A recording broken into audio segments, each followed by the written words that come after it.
पता है तुम्हारा टूटना क्यों जरूरी था?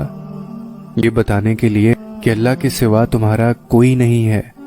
तुम जिससे भी अल्लाह से बढ़कर उम्मीद लगाते हो उसी के हाथों तोड़े जाते हो, क्योंकि कुरान कभी झूठ नहीं कहता और मकड़ी के जालों से भी ज्यादा कमजोर होते हैं ये दुनिया के सहारे।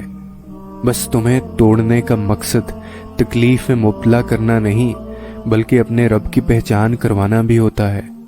और जब तुम अपने रब की पहचान कर लेते हो ना, तब तुम उसकी रजा में राजी रहना भी सीख लेते हो।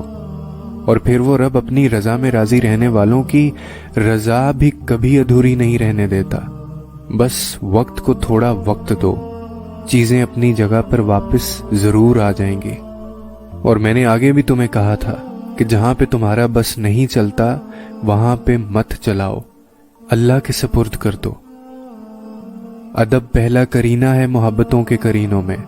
और जानते हो अदब किसे कहते हैं?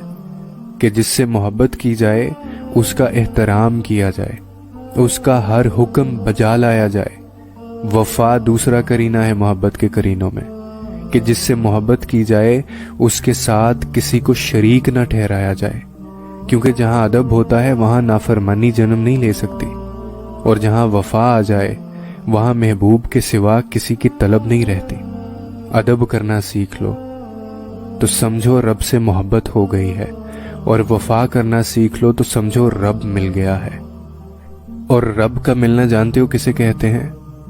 कि जैसे तुम्हें दुनिया में हर चीज मिल गई हो, और जिसको रब मिल जाता है ना, उसको फिर दुनिया में किसी और चीज की तलब नहीं रहती। फिर ऐसा सुकून तुम्हारे दिल में उतार दिया जाता है कि तुम्हारे सामने वो कुछ भी हो रहा होगा जो कोई बर्दाश्त भी ना कर सके, लेकिन अल्लाह तुम्हें इतना मुतमईन कर देगा, इतनी हिम्मत दे देगा कि तुम ऐसी एक तकलीफ तो क्या, न जाने कितनी तकलीफें झेल जाओगे।